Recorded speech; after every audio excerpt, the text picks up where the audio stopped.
අපි දැන් මේ නිවාඩුවට කතරගම යන ගමන් තමයි ඉන්නේ. අපි මේ හයිවේ එකේ යන ගමන්. අපි දැන් මේ සර්විස් ඒරියා එකෙන් කන්න නැවැත්තුවා.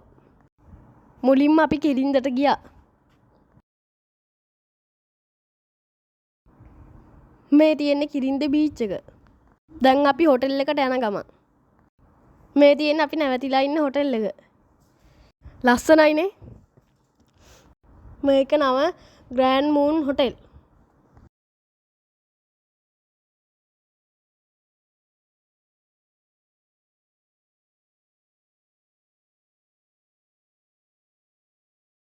අපි දැන් වෙල්කම් ඩ්‍රින්ක් එක බොන ගමන්. මේ තියෙන්නේ අපේ කාමරේ. ඇත්තටම මේ රූම් එක අපිට ඕන කරන ඔක්කොම දේවල් තියෙනවා. ඉතින් ඔයාලා කතරගම ආවොත් මේ හොටෙල් එකේ නතර වෙන්න. එයාලගේ සර්විස් එක හොඳයි.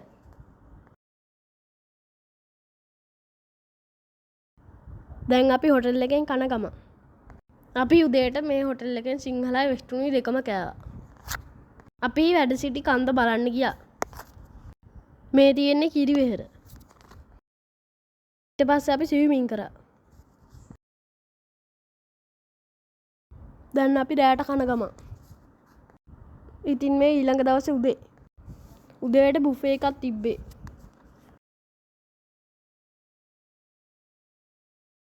මේ තියෙන අපේ කෑම. ඔයාලටත් කන්න හිතෙනවද?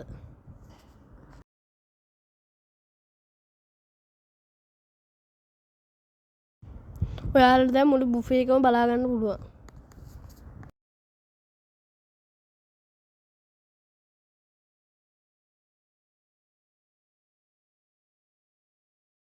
අපි වෙනස්ම කෑමක් හදාගත්තා. මේගොල්ලෝ කියන හැමදේම හදලා දෙනවා අපිට බිත්තර අප්පත් හදලා දුන්නා. එයාලගේ කෑම හරිම රහයි. අපි දැන් සෙල්ල කතරගම යන ගමන්. අපි රැවිලා නෑවා බීම බිව්වේ ටික. ඔන්න නම් අපි දැන් කතරගම පූජාවට යනවා. ඔන්න ඊට පස්සේ අපි ඔන්න බලන්න දැක්කනේ අපි කනදේ කෝලටක් ගියා. හරි ඊට පස්සේ අපි ආයේ නෑවා. ආයේ තව පාරක් නාලා ඔහොමම අපි ඔන්න අපි දැන් කතරගමින් ගියා. එහෙනම් දැන් ওই හයිවේ එකේ තියෙන දැක්කනේ ලෑස්තනයිනේ. එහෙනම් ඔන්න අපි යනවා එහෙනම්.